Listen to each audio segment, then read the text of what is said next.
నిన్నటి రోజున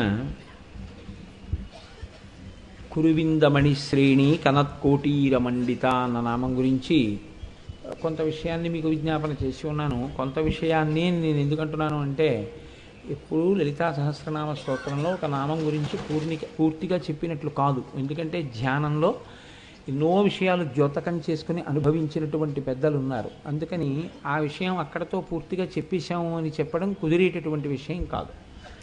తరువాతి నామంలో అంటారు, అష్టమీ చంద్ర విభ్రాజదళిక స్థల శోభిత. అమ్మవారి యొక్క లలాటము అంటే నుదురు గురించి మాట్లాడుతున్నారు. మీరు ఒక విషయాన్ని జ్ఞాపకం పెట్టుకోవలసి ఉంటుంది. సాధారణంగా మనిషి అనుభవించేటటువంటి సమస్తమైనటువంటి రసములు అంటే అతను ఉన్నటువంటి స్థితులు కన్నుల ద్వారా వ్యక్తం అవుతాయి. ఒక శృంగార రసం కన్నుల చేత తెలుస్తుంది, భయం కన్నుల చేత తెలుస్తుంది, లేకపోతే అతను పొందుతున్నటువంటి హాస్యం చేత కలిగినటువంటి సంతోషం కన్నుల చేత తెలుస్తుంది. రెండు మాత్రం నుదుటి చేత తెలుస్తాయి. ఒకటి, అతను దేని గురించైనా కొద్దిగా చికాకులో ఉన్నాడా అంటే సమస్య చేత కలిగినటువంటి దుఃఖము, లేదా ఆ సమస్యకు పరిష్కారము దొరకకపోవడం చేత కలిగినటువంటి పరితాపం. ఇప్పుడు సాధారణంగా అలా ఉంటే ఏమిటంటే కొంచెం ముఖం చిట్లించుకున్నట్టుగా ఉండి అని ఉంటారు. అంటే ముఖం లలాటము ముడత పడుతుంది, ఎందుకంటే ఇలా కుంచుకుంటారు. ప్రసన్నంగా ఉన్నారని గుర్తు ఏంటంటే లలాటం విచ్చుకొని ఉంటుంది, అంటే ఏమి ముడత పడకుండా ఉంటుంది. అందుకని లలాటము చేత రెండు తెలుస్తుంటాయి. పరితాపమును పొంది ఉన్నాడా, ఏదైనా సమస్యకి విరుగుడు దొరకక ఆలోచన ముద్రలో ఉన్నాడా, లేకపోతే అటువంటి స్థితి లేకుండా ప్రసన్నంగా ఉన్నాడా. ఈ రెండు నుదుటి చేత తెలుస్తాయి. మన నుదురు పుట్టిన దాదిగా శరీరం విడిచిపెట్టే లోపల ఎన్ని మాటలో అలా ముడత పడుతుంది, ఎన్ని మాటలో ప్రసన్నంగా ఉంటుంది. దానికి లెక్క లేదు అసలు, ఎన్ని మాటలు ముడత పడుతుందో ఆ నుదురు. అమ్మవారి యొక్క లలాటమును దేని కొరకు చూడాలి, అమ్మవారి లలాటము ఎలా ఉంటుందని చెప్పారు. మీరు చూడండి, సాధారణంగా లోకంలో ఉండేటటువంటి ప్రధానమైన ఇబ్బంది అంతా ఎక్కడ అంటే ఈ రెండింటి చేతే ఉంటుంది. ఒకటి, నేను ఇవాళ ప్రసన్నంగా ఉన్నానండి అంటాడు. అలా అన్నాడని ఇంకో అరగంట తర్వాత ఉంటాడని మీకు నమ్మకం ఏమి ఉండదు. ఆ తర్వాత మీరు వెడితే కొంచెం చికాగ్గా ఉన్నానయ్యా అంటాడు. నేను ఎప్పుడు చికాగ్గా ఉంటాడో తెలియదు, ఎప్పుడు ప్రసన్నంగా ఉంటాడో తెలియదు. ఆయనకి తెలిస్తే మీకు చెప్తాడు, ఆయనకే తెలియదు. కాబట్టి ఆ లలాటము ఎప్పుడు ప్రసన్నంగా ఉంటుందో, ఎప్పుడు పరితాపముతో ఉంటుందో ఎవరు గుర్తుపట్టలేరు. కానీ అమ్మవారి లలాటమును గురించి మాట్లాడుతున్నారు కాబట్టి దానివల్ల మీకు ఏం అర్థం అవ్వాలి? మీ యొక్క పరితాపమునకు ఉపశాంతి అమ్మవారి లలాట దర్శనము చేత ఉన్నది. ఎవరికైనా పరితాపం ఉందనుకోండి, ఏదైనా ఆ పరితాపమునకు ఉపశాంతి దేనివల్ల కలుగుతుంది అంటే అమ్మవారి యొక్క లలాట భాగమును తదేకముగా చూసి నమస్కారం చేస్తే వారి పరితాపము ఉపశమిస్తుంది. ఆవిడ యొక్క లలాటం ఎలా ఉంటుంది అంటే, మీరు వెళ్ళి దర్శనం చేయడం అనేటటువంటిది మంచిదే, నేను కాదన్ను. కానీ మీరు ఎప్పుడైనా ఏకాంతంలో దేవాలయంలోకి వెళ్ళి అమ్మవారి యొక్క లలాట దర్శనము చేయలేనటువంటి స్థితిలో ఉండగా అమ్మవారి లలాటమును ఒక్కసారి మనస్సులో దర్శనం చెయ్యాలి అని అనిపిస్తే, అన్నిటికన్నా గొప్పది ఏది అంటే ఎప్పుడూ వెళ్ళి దర్శనం చేయడం కాదు, చేసిన దర్శనము యొక్క అనుభూతి ద్యోతకము కావాలి. మంచు ముక్క ఇలా ఉంటుంది, మంచు ముక్క అలా ఉంటుంది అని నేను మీకు ఎంతో వర్ణన చేసి చెప్పాను అనుకోండి, ఆహా అలా ఉంటుందా ఇలా ఉంటుందా, ముట్టుకుంటే చల్లగా ఉంటుందిట అంటారు. ఒక మంచు ముక్క తెచ్చి మీకు తగల్చాను అనుకోండి, అబ్బా ఎంత చల్లగా ఉందో అంటారు. అంటే అనుభూతి వేరు, అర్థం చేసుకోవడం వేరు. అర్థం చేసుకోవడం మంచిదే, అర్థం చేసుకోకుండా దర్శనం చేసుకోవడం మంచిదే. కానీ అర్థం చేసుకోకుండా చేసినటువంటి దర్శనంది చాలా తక్కువ స్థాయి అయితే, అర్థం చేసుకున్న తరువాత చేసినటువంటి దర్శనం అంతకన్నా పై స్థాయిలో ఉంటుంది.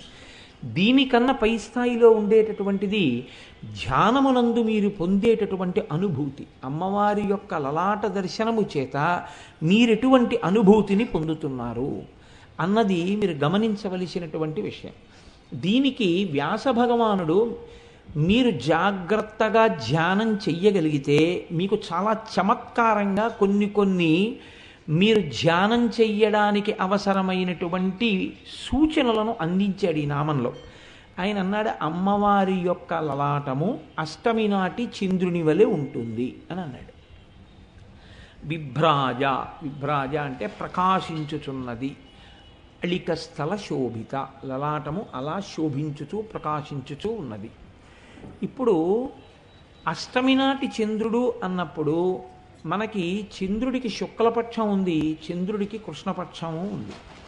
శుక్లపక్షంలోనూ ఒక అష్టమి వస్తుంది. పాడ్యమి, విదియ, తదియ, చవితి, పంచమి, షష్ఠి, సప్తమి, అష్టమి వస్తుంది. ఇప్పుడు ఇవాళ పంచమి, షష్ఠి, సప్తమి దాటితే అష్టమి వస్తుంది. అలాగే కృష్ణపక్షం పూర్తయిపోతుంది, అమావాస్య వచ్చేస్తుంది.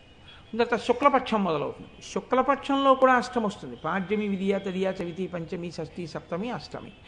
ఇది నేను పెద్ద మీకు వివరణ చేయవలసిన అవసరం ఏమి ఉండదు, మీ అందరికీ తెలుసు. శుక్లపక్షంలోనూ అష్టం ఉంటుంది, కృష్ణపక్షంలోనూ ఒక అష్టం ఉంటుంది. శుక్లపక్షంలో అంటే చంద్రుడు పెరుగుతూ ఉంటాడు, కృష్ణపక్షంలో అంటే తరుగుతూ ఉంటాడు. ఇప్పుడు శుక్లపక్షంలో ఉన్నటువంటి అష్టమి నాటి చంద్రుడిలా ఉంటుందా, కృష్ణపక్షంలో ఉన్న చంద్రుడి లాంటి చంద్రుడిలా ఉంటుందా? మీరు నన్ను ఒక మాట అడగచ్చు. శుక్లపక్షంలో ఉన్న చంద్రుడు, కృష్ణపక్షంలో ఉన్న అష్టమి నాటి చంద్రుడు అని మీరు ఎందుకు రెండుగా విడదీశారండి? అసలు శుక్లపక్షంలో ఉన్న అష్టమి నాటి చంద్రుడిలా కృష్ణపక్షంలో ఉన్న అష్టమి నాటి చంద్రుడు ఉండడా? మనం సహస్రచంద్ర దర్శనోత్సవాలని 80 ఏళ్ళ దగ్గరికి వస్తే చేస్తారు. మనం ఎన్నో మాటలు చంద్రుల్ని చూసి ఉంటాం కదా అందరం. మీరు కొంచెం చెప్పండి, శుక్లపక్షంలో ఉన్న అష్టమి నాటి చంద్రుడికి కృష్ణపక్షంలోని అష్టమి నాటి చంద్రుడికి ఏమైనా తేడా ఉంటుందా ప్రసాద్ బాబు గారు? ఒకలా ఉంటారా? ఇది చమత్కారం. ఏమిటో తెలుసా అండి? ఈ ప్రశ్న ఎందుకు వేయించారంటే వ్యాస భగవానుడు దీనికి పెద్ద ఎవరో చెప్పక్కర్లేదురా, నువ్వు చూడాలని జ్ఞాపకం పెట్టుకుంటే నువ్వే చూడవచ్చు. ఎన్ని అష్టమి నాటి చంద్రుళ్ళు మనం చూసుంటాం, ఇప్పటికీ ఎన్నో చూసుంటాం. ఖచ్చితంగా శుక్లపక్షంలో అష్టమి నాటి చంద్రుడు ఇలా ఉంటాడు, కృష్ణపక్షంలో అష్టమి నాటి చంద్రుడు ఇలా ఉంటాడు, కాబట్టి అమ్మవారి లలాటం ఇలా ఉంటుంది అని వెంటనే చెప్పగలిగారు అనుకోండి, అంటే మీరు చంద్రబింబాన్ని పరిశీలనం చేస్తున్నారు అని గుర్తు. మీరు చంద్రబింబాన్ని పరిశీలనం చెయ్యట్లేదు అనుకోండి, మీకు ఈ మాట చెప్పగానే ఎన్నాళ్ళు పడుతుంది ధ్యానం చేయడానికి? అదైనా చెప్పగలిగి ఉన్నారు కదండి. 1 నెలలు పడుతుంది. ఎందుకు పడుతుంది అంటే మీరు కృష్ణపక్షంలో వచ్చే అష్టమి నాటి చంద్రుడిని, శుక్లపక్షంలో వచ్చే అష్టమి నాటి చంద్రుడిని చూడాలంటే 1 నెల రమారమి పడుతుంది. పోలీసు అష్టమి నాటి మొదలెట్టాం 1 నెల అనుకోండి రమారమిగా. 1 నెలలు పడితే ఎప్పుడు శుక్లపక్షంలో మీరు చూశారనుకోండి, ఇలా ఉన్నాడు చంద్రుడు అని గుర్తెట్టుకున్నారనుకోండి, మళ్ళీ ద్వాదశి నాటికి మర్చిపోతారు. కాబట్టి అప్పుడు మళ్ళీ కృష్ణపక్షంలో ఆయన్ని చూసి శుక్లపక్షంలో ఆయన్ని ఎలా ఉన్నాడంటావు అని మళ్ళీ గుర్తు తెచ్చుకోవాలి. అందుకని ఆ ఇబ్బంది లేకుండా ఉండాలంటే ఓ కాగితం మీద మీరు గీసుకోవలసి ఉంటుంది, గీసుకుని అట్టే పెట్టుకోవాలి.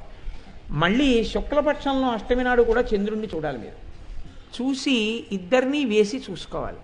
వేసి చూసుకుని ఇప్పుడు అమ్మవారి యొక్క లలాటమును ఊహించాలి. ఇప్పుడు అమ్మవారి లలాటం చూడడానికి గుళ్ళో కడతాను అనకూడదు, ఇక్కడ చూడాలి, ఇక్కడ చూసేయగలగాలి. ఎందుకని మీ లలాటం ఎలా ఉంటుందో ఇంచుమించు అమ్మవారి లలాటము అలాగే ఉంటుంది. కాబట్టి ఇప్పుడు అమ్మవారి లలాటాన్ని చూడాలి మనస్సులో కళ్ళు మూసుకుని, ఇలా ఉంటుంది. ఇప్పుడు ఇందులో ఈ రెండింటిలో ఏది చూడాలి? ఇది అని కనిపెట్టాలి. ఇప్పుడు చెప్పండి, మీతో 1 నెల్లాళ్ళు తపస్సు చేయించాడా లేదా వ్యాస భగవానుడు? 1 నెల్లాళ్ళు వసిన్యాది దేవతలు మీతో ప్రయత్నం చేయించారా? 30 రోజులు మీరు చంద్రబింబాన్ని చూసి జ్ఞాపకం పెట్టుకోవడం వల్ల మనసులో అమ్మవారి లలాటం చూసి, పోనీ జ్ఞాపకం ఉంటే మంచిదే, జ్ఞాపకం లేకపోతే పుస్తకం మీద చూసి ఇలా ఉంటుంది అని మీరు గుర్తుపట్టగానే మీరు గీసుకున్న బొమ్మలో అమ్మవారి యొక్క నుదురు మీకు కనపడుతుంది. ఇక్కడ ఆ కనపడినటువంటి మరుక్షణమే పరితాపమునకు ఉపశాంతి ఉంటుంది. పరితాపోపశాంతి అంటే ఎలా ఉంటుందో తెలుసా అండి? ఇది దీర్ఘకాలం ఉండేటటువంటి పరితాపములు ఉంటాయి కొన్ని. ఇవి జీవితాంతం అనుభవిస్తూనే ఉంటారు దుఃఖం. ఇలా అనుభవించవలసినటువంటి పాపం 1 జన్మతో పోయేటట్టు ఉండదు, అది ఎన్ని జన్మలో అనుభవించవలసి ఉంటుంది. అలా అనుభవించవలసినటువంటి పరితాపం ఏదుందో దాన్ని మీరు అలా చూసిన ఉత్తర క్షణంలో తీసేస్తుంది అమ్మవారు. అంటే ఇంకా ఆ పాపం ఉండదు, ఆ పాపం దగ్ధమైపోతుంది. ఆ పాపం దగ్ధమైపోతే మీరు ఆ ఇబ్బంది పడవలసినటువంటి అవసరం ఇక ఉండదు. కాబట్టి ఇప్పుడు చెప్పండి, ఇది కేవలం ఏదో అమ్మవారి లలాటం గురించి చెప్పడానికి ప్రయత్నం చేశారా, అమ్మవారి లలాటం గురించి చెప్పి మన్ని ఉద్ధరించడానికి ప్రయత్నం చేస్తున్నారా? అంటే మన్ని ఉద్ధరించడానికే ఖచ్చితంగా ప్రయత్నం జరుగుతోంది. అయితే మీరు అష్టమి నాడు ఒకటి చూడండి, అష్టమి నాడు ఒకటి చూడండి అని నేను చెప్పేసేసి అది పెద్ద విశేషమేం కాదు. ఏ అష్టమి నాటి లలాటంలా ఈ అమ్మవారి యొక్క నుదురు ఉంటుంది అన్నది కూడా నేను మీకు చెప్పేసేయచ్చు. దానివల్ల మీరు ఒక నెల్లాళ్ళు పోయిన తర్వాత 2 అష్టముల నాటి చంద్రబింబాలని చూసుకుని ఓ కాగితం మీద గీసుకుని నువ్వు చెప్పింది నిజమే అని అంటే అనొచ్చు, లేకపోతే మీరు తర్వాత దాని గురించి ఇంకా బాగా ధ్యానం చేసుకోవచ్చు. అలా తర్కానికి ఏం అవకాశం లేదు. కాబట్టి కానీ నేను ఇప్పుడే ఈ క్షణంలోనే మీకు ఏదో అందించే ప్రయత్నం చేస్తాను అని మీరు నమ్మి ఉండి ఉంటారు. అందుకని నేను ఆ ప్రయత్నం మీకు ఒక్కసారి చేసేటటువంటి అవకాశం తీసుకుంటాను. అష్టమీ చంద్ర విభ్రాజదలిక స్థల శోభిత అంటే శుక్లపక్షంలో ఉండేటటువంటి అష్టమి నాటి చంద్రుడు ఎలా ఉంటాడు అంటే ఆయన ఆయన ఇలా ఉంటాడు, ఇలా ఉండి ఇలా. అంటే నేను మీకు అర్థమైందో లేదో, ఇంకా నేను మీకు బాగా చెప్పాలి అంటే అసలు ఇక్కడ కిరీటంలో అదిగో చూడండి, కిరీటంలో పైన చంద్రవంక ఉంది, ఆ పైన చంద్రరేఖ ఉందే అమ్మవారి పైన, ఆ చంద్రరేఖకి ఇలా పైన ఒక గీత గీస్తే ఎలా ఉంటుందో శుక్లపక్షంలో అష్టమి నాటి చంద్రబింబం ఖచ్చితంగా సగానికి అలా ఉంటుంది. అది శుక్లపక్షంలో ఉండేటటువంటి చంద్రబింబం. కృష్ణపక్షంలో ఉండేటటువంటి చంద్రబింబం దాన్ని మీరు ఖచ్చితంగా తిరగేస్తే ఎలా ఉంటుందో అలా ఉంటుంది. అంటే అది ఇలా ఉంది, ఇది ఇలా ఉంటుంది.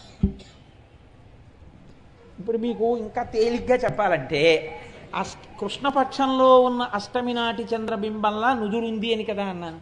ఇప్పుడు అమ్మవారి నుదురు చూడండి, అక్కడికి ఏమైంది? అమ్మవారి నుదురు కృష్ణపక్షంలో ఉన్నటువంటి చంద్రబింబంలా ఉంది.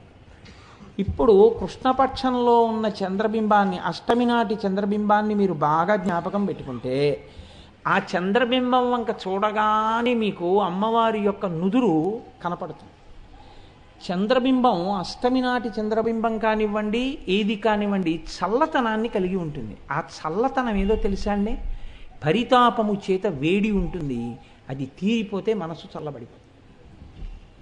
ఆ చంద్రుడి యొక్క చల్లతనమే మీరు కృష్ణపక్షంలోని అష్టమి నాటి చంద్రబింబంలో అమ్మవారి యొక్క లలాటమును చూడగలిగితే ఉత్తర క్షణంలో మీకు పోయిన పరితాపం, మీ పాపం నశించిపోయిందనమాట. అయితే ఆ చంద్రవంకలో మీరు అమ్మవారి యొక్క నుదురు చూడగలగాలి. అమ్మవారి నుదురు చూడడానికి అవకాశం ఏమిటి? మీరు ఇక్కడ ప్రతిరోజు చూస్తున్నారు చక్కగా తల్లి నుదురు. ఈ నుదురు చూసినప్పుడు మీకు స్పష్టంగా తెలిసిపోతుంది, ఓ విశాలంగా ఉంది పాలభాగం. చాలా చిన్న పాలభాగం ఉందనుకోండి, నేను ఎవరిని ఉద్దేశించి అంటలేదు, అది సాముద్రికం రీత్యా దోషం. పాలభాగం విశాలంగా ఉందనుకోండి, విశాలమైనటువంటి పాలభాగం ఉంటే అది చాలా గొప్ప సాముద్రిక లక్షణం. అష్టమి నాటి చంద్రుడు ఎలా ఉంటాడో అలా ఇలా ఉండి గీత గీస్తే ఎలా ఉంటుందో అలా విశాలమైన పాలభాగంతో అమ్మవారి యొక్క లలాటము ఉంటుంది. కాబట్టి ఇప్పుడు సాముద్రికం రీత్యా కూడా తల్లి, సాముద్రికం ఆవిడికి సరిపోవడం ఏమిటండి? ఆవిడే సాముద్రికాన్ని శాసిస్తుంది, అన్నిటికీ సరిపోయేటట్టే ఆ తల్లి ఉంటుంది అంతే. కాబట్టి పరమప్రసన్నురాలై మనందరినీ ఉద్ధరించగలిగినటువంటి జగదీశ్వరి అయి, జగదంబయ్యి ఆ తల్లి ఉన్నది. ఇది మీరు లోపల గుర్తుపట్టగలగడానికి దీనికి మన వాళ్ళు అష్టమి చంద్ర విభ్రాజదళిక స్థలశోభిత, మీకు ఈ అవకాశం ఎన్నాళ్ళల్లో వచ్చేస్తోంది? అది పెద్ద ప్రశ్నే. 3 రోజుల్లో వస్తోంది. ఇవాళ పంచమి, షష్ఠి, సప్తమి, అష్టమి నాటి సాయంకాలం మీరు చూడగలరు. కాబట్టి రేపు ఎల్లుండి మీరు జాగ్రత్తగా ఊరుకోగలిగితే, మబ్బు లేకపోతే మీరు అష్టమి నాటి చంద్రబింబంలో అమ్మవారి యొక్క లలాట దర్శనం చేసి లలితా సహస్రనామ స్తోత్ర వ్యాఖ్యానం వింటున్నందుకు ఇక్కడే మీరు దానికి సంబంధించినటువంటి ప్రయోజనాన్ని పొందగలరు. కనుక చూడండి, ఇది అష్టమీ చంద్ర విభ్రాజదళిక స్థల శోభిత. అయితే ఇక్కడ మీరు గమనించవలసినటువంటి విషయం ఒకటి ఉంటుంది. ఇది మీకు అర్థమైందనుకోండి, బాగా అష్టమి నాటి చంద్రరేఖని మీరు పట్టుకోగలిగితే మీకు ధ్యానమునందు కూడా మీరు అమ్మవారి యొక్క లలాటమును చూడగలరు. ధ్యానంలో చూడడం వల్ల వచ్చే విశేషం ఏమిటంటే, మీరు మామూలు బాహ్యంలో చూసినప్పుడు దూరంగా ఉన్నట్టు ఉంటుంది. ధ్యానంలో చూసినప్పుడు ఏమవుతుందంటే మీకు ఇక్కడే సాక్షాత్కరిస్తుంది. ఇక్కడే సాక్షాత్కరించినప్పుడు బహు దగ్గరగా ఇక్కడే అమ్మవారి యొక్క లలాటాన్ని మీ ఆజ్ఞాచక్రం మీద మీరు చూడగలుగుతారు. చూసినప్పుడు మీరు పొందేటటువంటి ప్రయోజనం బహు విస్తారంగా ఉంటుంది. కనుక ఆ అమృతపు జల్లు, ఆ చల్లతనం మీ మీద పడుతుంది. ఆ పడినప్పుడు మీరు ఎంతటి వైభవాన్నైనా పొందుతారు.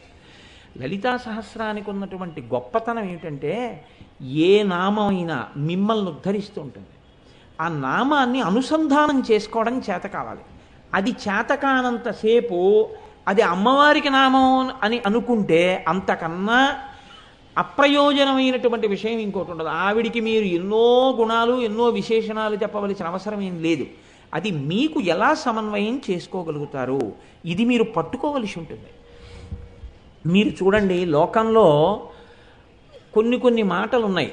అమ్మవారి గురించి ఎప్పుడైనా మాట్లాడితే అమ్మవారి ముఖకమలము అన్న మాట మాట్లాడతాం. ముఖాబ్జము, లేకపోతే పద్మముఖి, పద్మము వంటి ముఖము కలది అంటాం. కానీ లలితా సహస్రంలో కానీ సౌందర్యలహరిలో కానీ అసలు ఈ మాటలు వాడలేదు. చంద్రుడితోటే పోల్చారు. సౌందర్యలహరిలో శంకర భగవత్పాదులు చేసిన ఈ చంద్రుడితో పోల్చే చెప్పారు. అలాగే వసిన్యాది దేవతలు చెప్పిన చంద్రుడితో పోల్చే చెప్పారు. దీని వెనకాతల ఇంకేమైనా రహస్యం దాగి ఉందా మీరు పట్టుకోగలిగితే, అసలు అమ్మవారికి పరితాపం నేను తీరుస్తాను మీకు అన్న రహస్యాన్ని దేని ద్వారా మీకు చెప్తోందో కూడా మీకు తెలిసిపోతుంది. చాలా తేలికండి, ఇది పెద్ద విషయం ఏం కాదు. ఇది విన్నాక మీరు అంటారు, ఇవన్నీ మాకు తెలుసండి, మీరు చెప్తున్నారు అంతేకాని అంటారు. శుక్లపక్షము అంటే చంద్రకళలు పెరుగుట కదండి. కృష్ణపక్షము అంటే చంద్రకళలు తగ్గుట. చంద్రకళలు పెరిగితే ఎన్ని కళలు పెరుగుతాయి? 15 పెరుగుతాయి. 15వ నాడు పౌర్ణమి వచ్చేస్తుంది. అలాగే ఎన్ని కళలు తరుగుతాయి? 15. 15వ నాడు అమావాస్య వస్తుంది. కాబట్టి తరిగినవి ఎందులోకి తరుగుతున్నాయి, పెరుగుతున్నవి ఎందులోంచి వచ్చి పెరుగుతున్నాయి. పెరగడం, తరగడం, ఎందులోంచో ఒక దాంట్లోకి వెళ్ళడం, ఒక దాంట్లోంచి రావడం జరగాలి కదా. ఈ మూలభూతమై అసలు ఎందులోంచి ఈ కళలన్నీ వస్తున్నాయో, ఎందులోకి ఈ కళలు వెడుతున్నాయో ఆ కళకే లలిత అని పేరు. అదే లలితా కళ, ఆద్య కళ, చిత్కళ, శ్రీకళ, మహానిత్య అని పిలుస్తారు.